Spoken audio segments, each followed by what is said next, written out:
Hey, gorgeous. Welcome to Season 2 of the Hormone P.U.Z.Z.L.E Podcast. I'm your host, Coach Kayla Smith, CEO of the Hormone P.U.Z.L.E Society, a women's health hub for fertility, hormones, and the business of coaching, creator of the Hormone P.U.Z.L.E method, an infertility warrior, two-time boy mom, and women's health expert.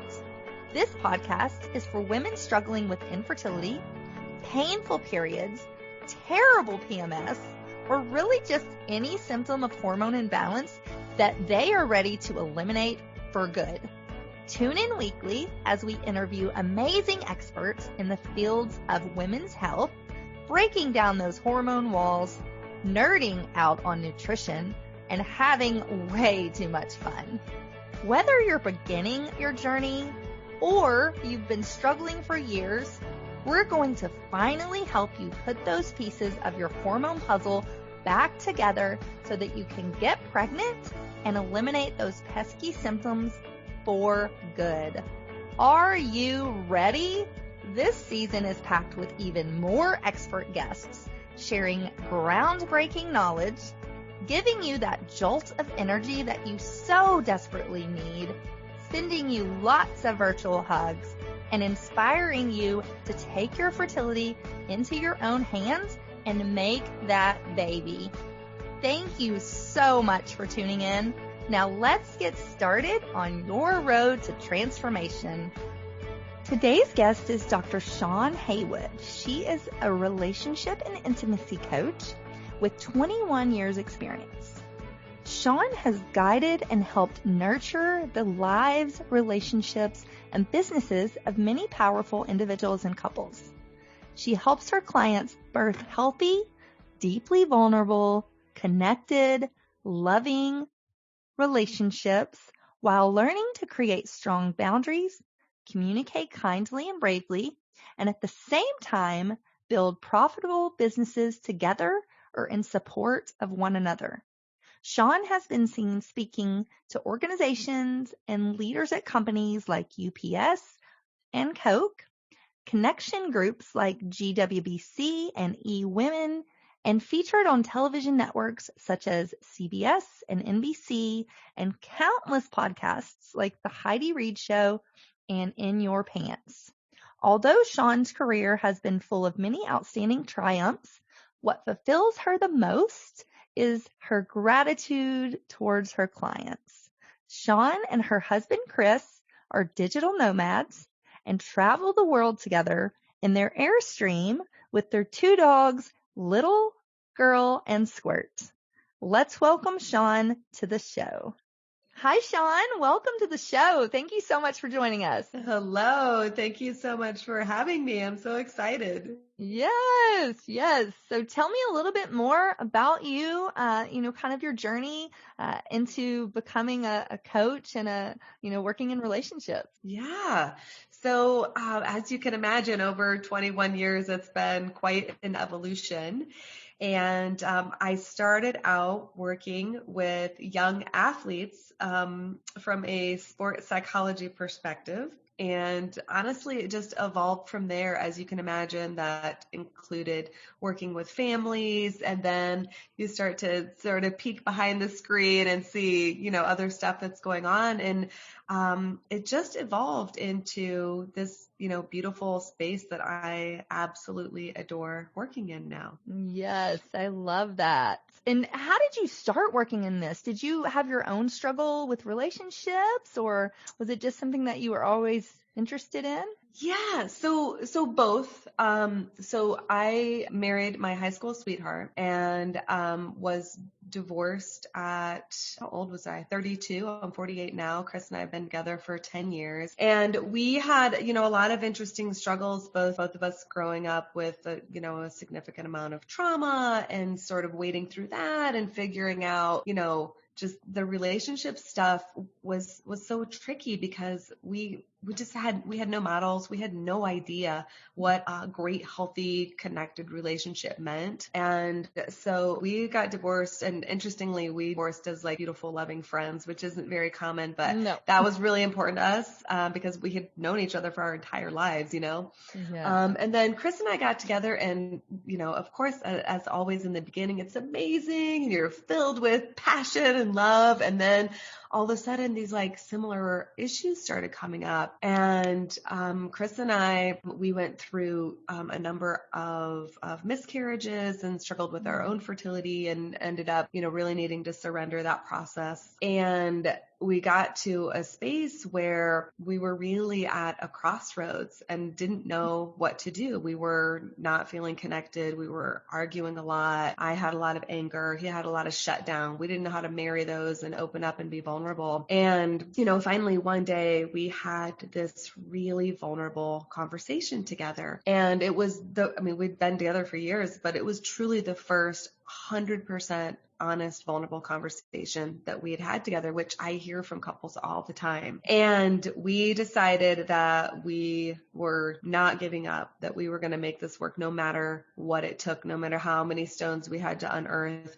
And we went to, oh my gosh, therapists and sex therapists and books. And it was so interesting because we found that almost everywhere we looked was a problem focus type of model, and it just didn't fit with us. We didn't want to go someplace and just like complain about our problems and be like, oh, he didn't do this and she's nagging me. We just didn't want to have that issue. Like, we already had enough problem focus, which is why we were, you know what I mean? And so we decided to just like move through and develop our own thing. And as you can imagine, eventually that evolved into what we've been teaching for the last, many years. So it's a long way to get there. But yes, it did sprout from, my own issues and our own issues, and wanting to have real solutions to be able to have what we call a conflict-free marriage now, and which anyone can have. You just don't even know that they can have a conflict-free, fight-free marriage. Yeah, I love that. And it's so important, especially when we're talking about fertility. The fertility journey is so hard. If you have conflict in your marriage and you're fighting a lot and not communicating, it just puts one more piece on top of an already very stressful situation. So it really does. Yeah. And I love the fact that you say that you and Chris don't hardly fight at all, if at all, and you work together, you travel together, and you live in an Airstream. We do. Let's talk about that. What is, a couple of secrets maybe that you have? Oh my goodness. So let's see. I would say one really fantastic secret is that we have grown to create a very intentional culture in our family, just like you would in a business. You want things to be intentional. You want your values to be intentional. You want your values to be something that you make decisions based on. And, part of our intentional family culture is what we call a high five culture, like, high five. And just like really focusing on working as a team, whether it's in the kitchen cooking or getting ready to go on a hike or in our business, whatever it is, just like really being focused on dancing together and knowing where I lead and staying in my lane, and knowing where Chris leads. And those have been, carved out really specifically. And then him staying in his lane, and then collaborating where we need to collaborate. It just makes it, it eliminates the need for arguing when you're really focused on being a team. I love that. And I feel like communication plays a big role in that too. If you can't communicate with each other, then how are you going to be a team? Yeah. So do you have any suggestions there on maybe some easy ways to bring back that communication and that connection? Yeah, I do. So the simplest way to eradicate arguing, pet peeving, like irritation, frustration, it's not necessarily easy because it is a serious practice, but it's very simple. If a couple can focus on becoming a blame-free environment, then I dare you to find something to fight about. There just is no arguments without blaming. And so, as you can imagine, a big part of the model that we teach is how to let go of blame and just rearrange that so that you're coming from an empowered place and you're communicating from an empowered place and from a loving place. But as couples let go of blame, I tease all the time, like, I dare you to find something to fight about if you're not blaming. Right. Yes. I know. I love that. You should never blame each other. Definitely not. And I think that does help a lot with not fighting as much, because you're not blaming. And so there's not a lot to fight about when you're a team. And so I love that you say that. And people are probably wondering, like, okay, this is a show about fertility and hormones. Like, why are we talking about relationships? But like I said earlier, it's a huge piece of it. And it's one of the pieces of my hormone puzzle. Like love and encouragement, connection, all of that kind of weaves itself into getting pregnant, staying pregnant, having balanced hormones, being healthy. Oh gosh. Yeah. Yes, it sure does. Yeah, it's interesting. I imagine that you see this in your work as well, but infertility can lead couples to a divorce. Oh, you know, they start to get off the same page, and one partner wants to keep trying, and the other person their heart is just, broken from trying, and it's like, I don't have any more fight in me. And then instead of, coming together and being vulnerable and staying on the same page, it's so easy for couples to divide and go on a different road. Oh gosh, it's just like one of the most heart-wrenching things, because you're already struggling with fertility, which is painful and emotional and a wild ride in and of itself. And then all of a sudden you and your best friend start to diverge. It's like, a double whammy. So preserving, like for couples who are going into trying to make a baby, like you never know what your journey is going to be, right? Like some couples are like, bam, instantaneously the first time out of the gate. And other couples, it could be a year or 2 years or 5 years, right? And so I encourage couples at this first sign of having fertility roadblocks, that they start working on their marriage, on their partnership, because the less stress you have in general, the easier things start to flow with fertility as well, right? Like you know this, that happens all the time. You finally like get pregnant or do, in vitro, and then, 3 months later after the baby comes, they get pregnant naturally. You know what I mean? It's like that stress and anxiety is, can be such a challenge too. Yep. And I see it as this is a trauma. Like if you're experiencing fertility related issues, it's a trauma, especially if you've had a loss, multiple losses. And so just having that, it's awful. And having that partner connection is really what's going to keep you guys together and walking through this pain and then coming out on the other side. So I love it. Really is. About this. Oh, I can't imagine having gone through 4 miscarriages and Chris and I not being on the same page. I cannot even imagine it. Oh, yeah. I know. So tough. And so what do you think kind of, and I want to get as personal as you want to get. I don't want to go anywhere. I'm open book.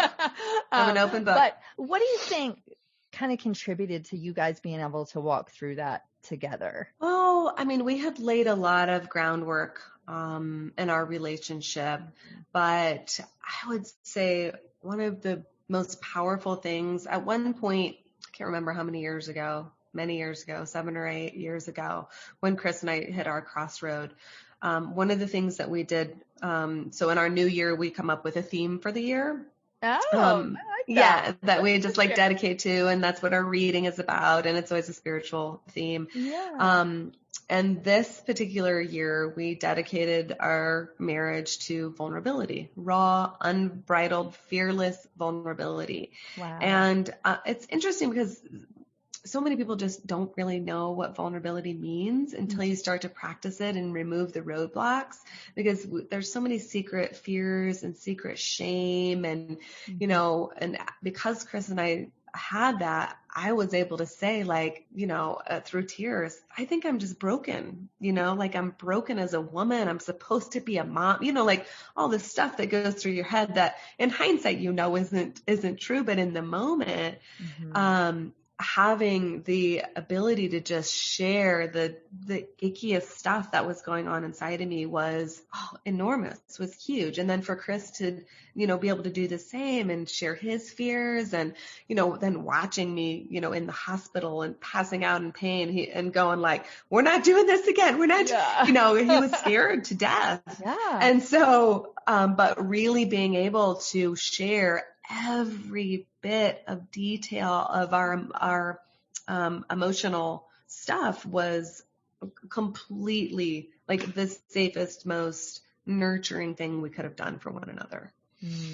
I love that. Yeah. And I'm sure it's brought you even closer and probably contributes to the fact that you guys are so strong today and live a fight-free marriage. So 100%. Yeah. Yeah. Aw. Well, we're going to take a short break to hear a word from our sponsors. So we'll be right back. Hey, y'all. It's Coach Kayla here. I hope you are loving this episode as much as I am. We will be back in just a minute, but first, a word from our sponsors. Today's sponsor of the Hormone P.U.Z.Z.L E Podcast is Keep Me Safe Organics, an all-natural beauty and skincare company. At Keep Me Safe, they combine personal development with an amazing product line that gives you confidence that you are reducing the toxins found in your homes. Today, we invite you to join us in part to help them do what they are doing, and that is reducing the toxins that are going into your body's largest organ, which is your skin. Indulge your senses. Fall in love with our brand new shampoo and conditioner. And while you're there, check out their extensive array of safe for you and baby products. You can visit my.keepmesafeworldwide.com/Coach Kayla and Centra VIP, enter code Coach Kayla at checkout for 10% off your entire purchase. You will find everything from shower essentials to makeup to skincare, and you can be sure that it's safe for you before, during, and after your pregnancy, and safe for your baby as well as the whole family. Welcome back, guys. Thank you guys for joining us again. Thank you, Shawn, for being here.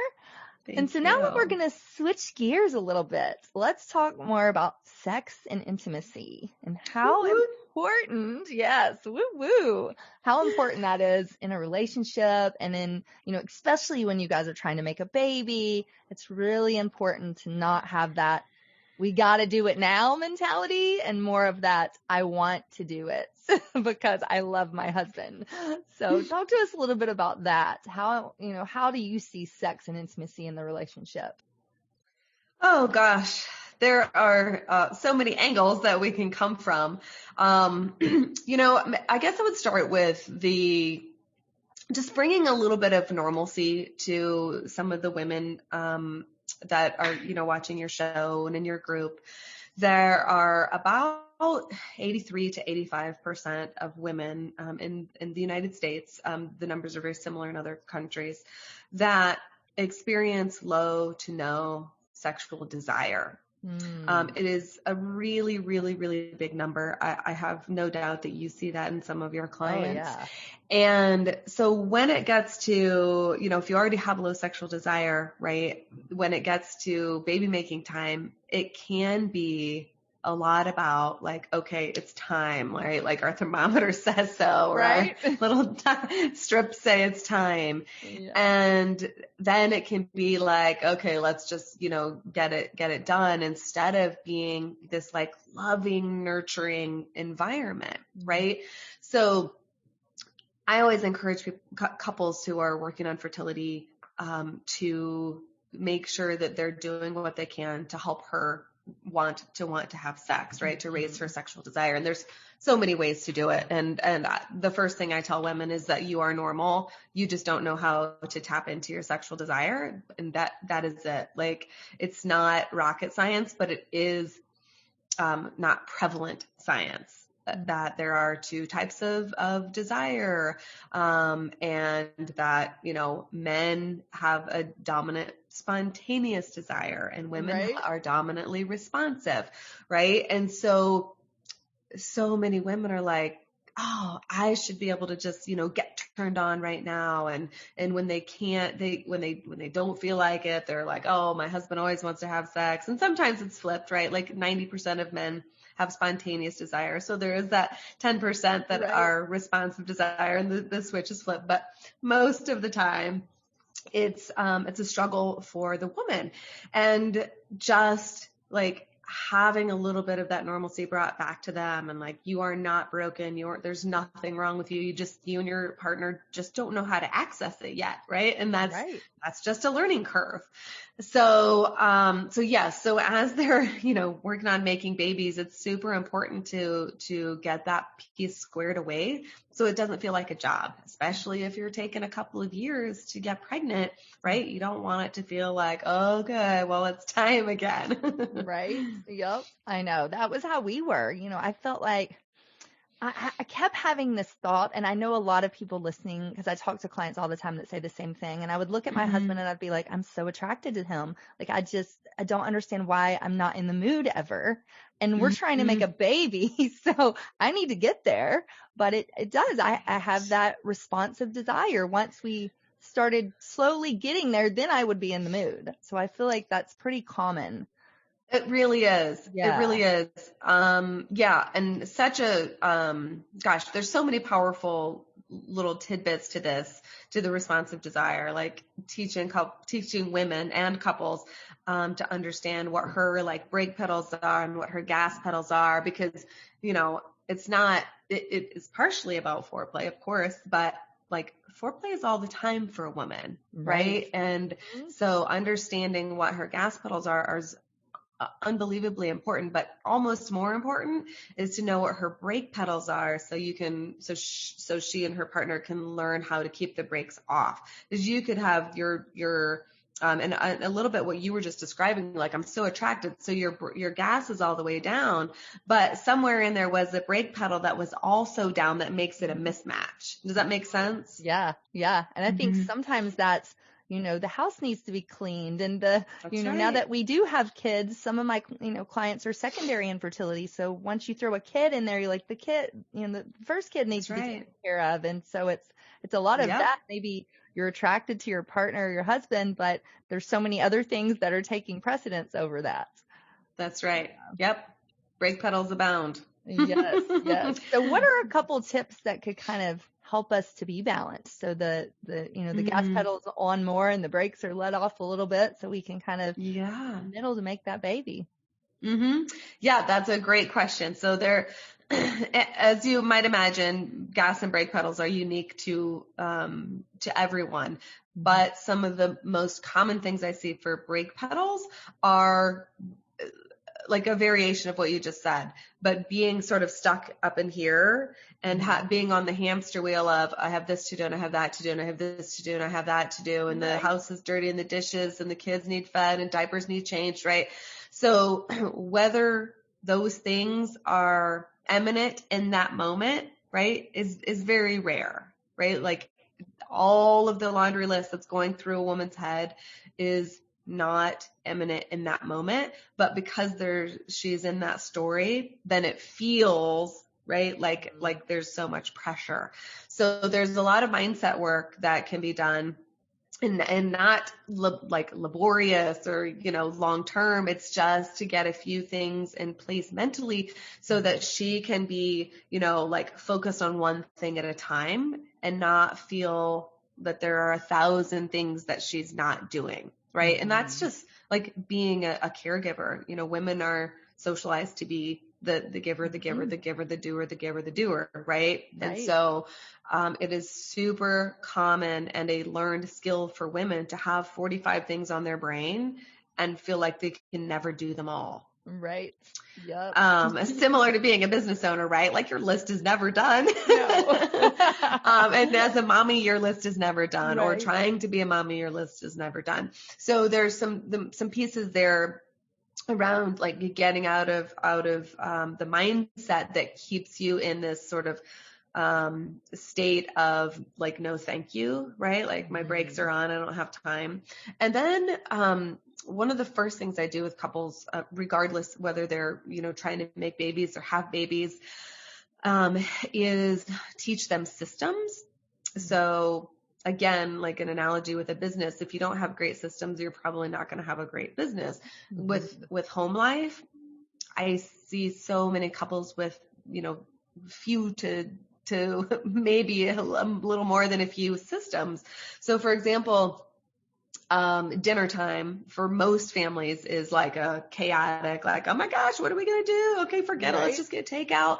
But first there's on average, 20 to 60 minutes each night for a family to labor over what they're going to do about food, who's going to be doing it, who's going to order it, what are we going to order? I don't feel like having that. And so one simple system to just start organizing their family like a profitable business is to have a 2-week rotation and just go, Friday night is pizza, Tuesdays are tacos, Wednesdays dad cooks, and dad cooks the same thing. Like in our house, Chris makes bangers and cauliflower mashed potatoes every Tuesday of our life. That's a long call day for me. And that's what the system is, right? And so, a lot of times I get a little pushback that's like, oh, it's so boring, Shawn. I'm like, it might be boring, but you guys will have so much less conflict in your home. Right. And as soon as some people get their little like a 2-week system together, they're like, oh my gosh, we had so many fewer arguments. It's a huge, people are over hungry or tired from the day. The kids are, in their wild phase around 5 o'clock, 6 o'clock. And so having some really great but very simple systems is huge for reclaiming some of that mental, emotional space.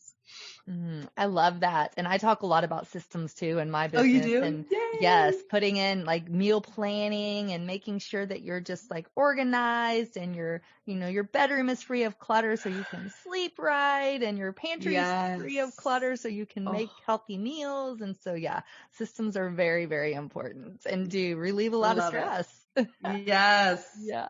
Love it. I love that. So, tell me anything that might be, something physical that you can do to boost your libido naturally. So maybe it's like some foods that you suggest or some stress reduction techniques, or do you have like 2 or 3 little quick physical tips like that?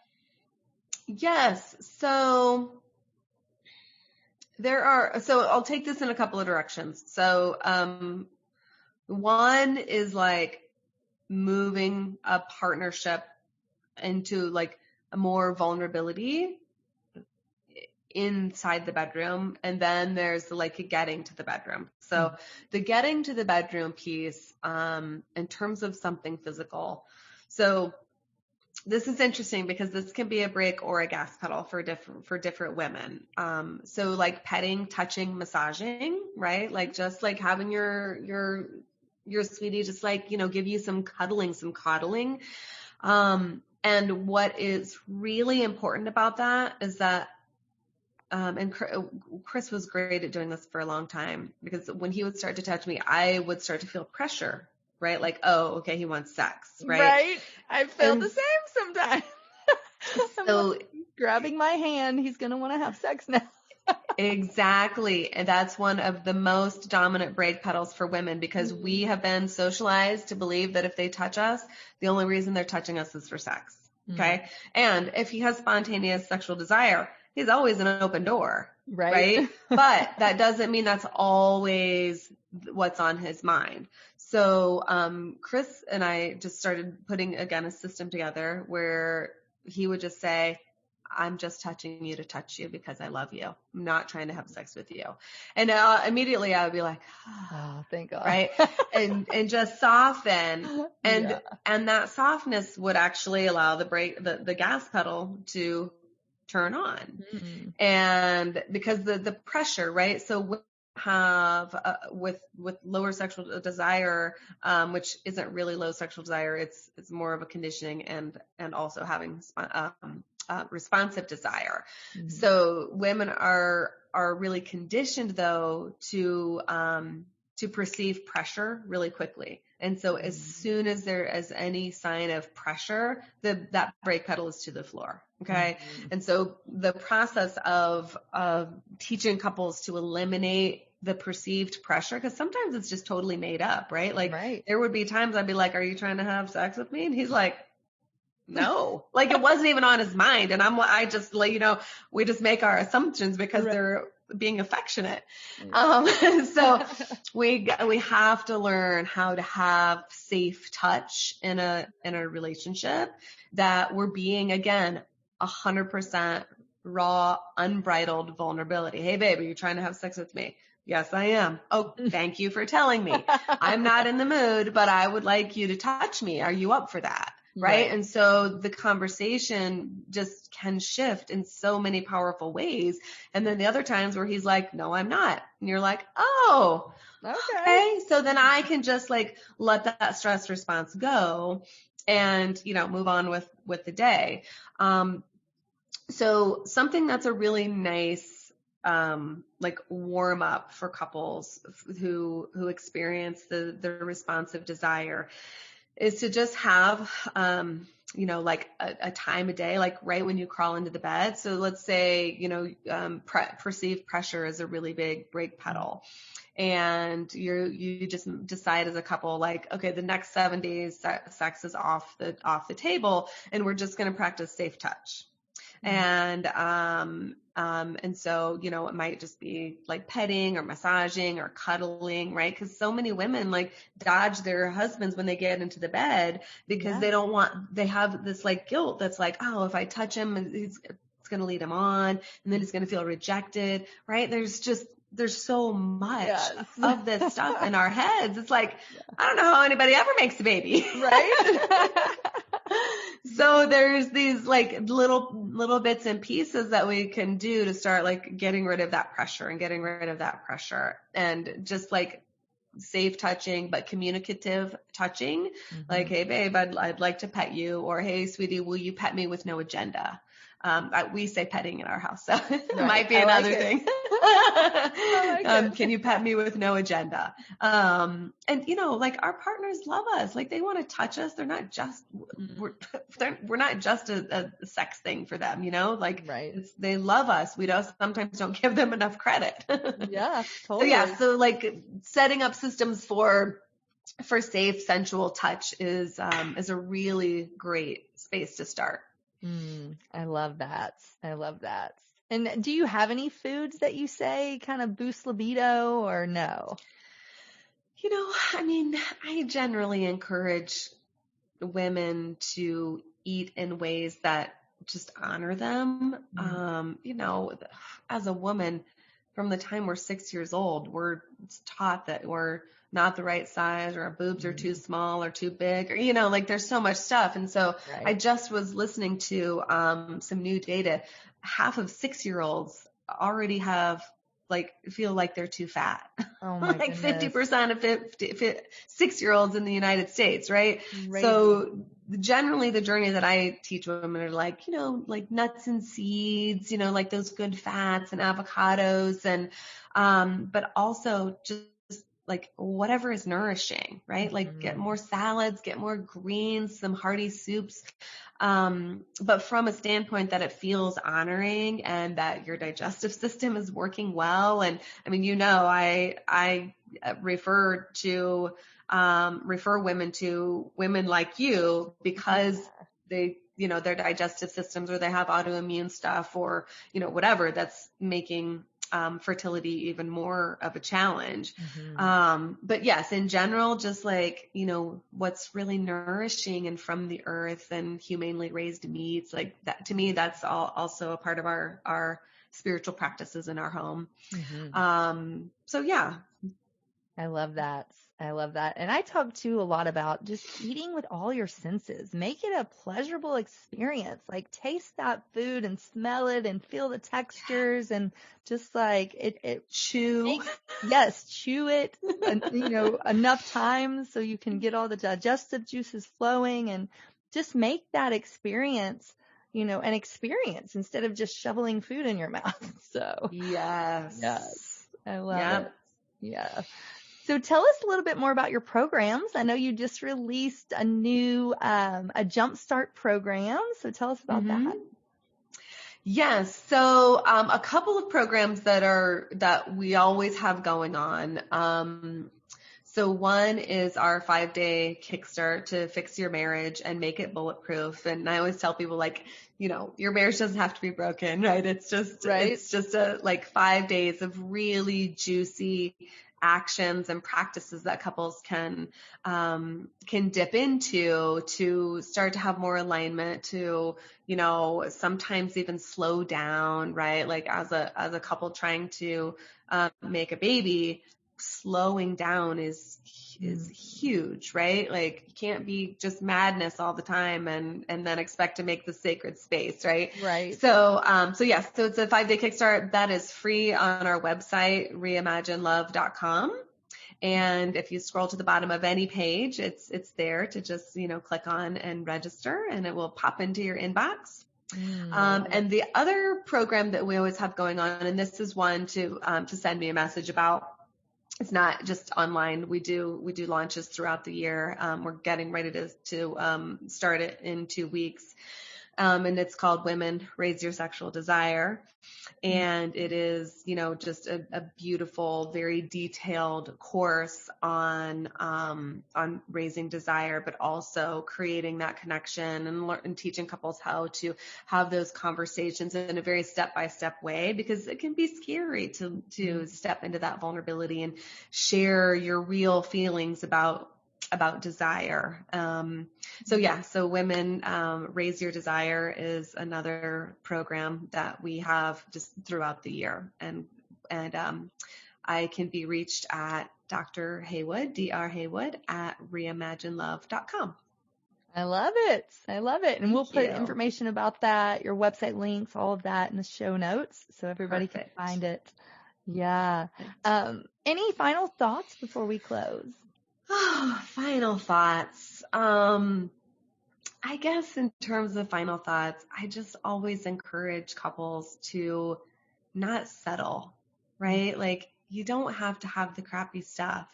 You hear all the time like, oh, that's just part of marriage, or pet peeves are part of marriage, or nagging is part of marriage. And, it just doesn't have to be, from the big things like depression and anxiety and alcoholism, right, to the little things of, oh my gosh, did he literally leave his beard clippings on the sink again, and the frustrations around that.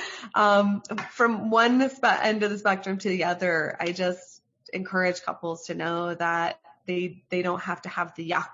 They can have the fun 90% of the time and the connection all the time. And so to just never stop looking for solutions to raise the bar on their marriage.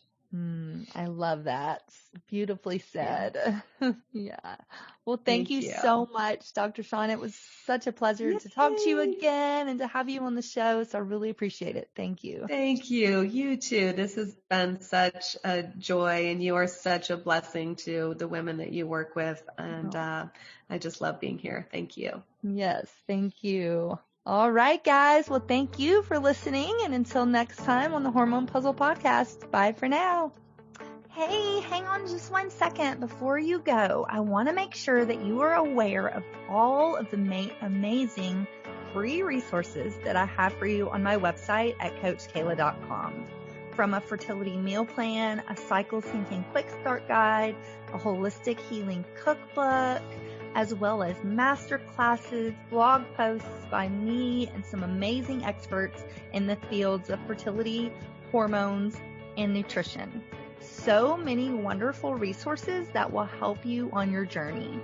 And I wish there had been something like this when I was going through my 2 years of infertility, but there just wasn't. And so that's why I decided to create all of this for you. So make sure that you go and check it out and you take advantage of this plethora of support that I have provided for you. And spoiler alert, these were some of the same tricks and the same foods that I used to get myself pregnant not once, but twice, even after my doctors said that I couldn't. So I know that these things work. Make sure you take advantage of that. And I cannot wait for you to be my next success story. So thanks, love. See you soon. Thanks for tuning in today to the Hormone Puzzle Podcast. Check out the show notes for today's episode at CoachKayla.com. If you like what you hear, please subscribe and leave a review. Thanks for hanging out with me, and I'll see you next week.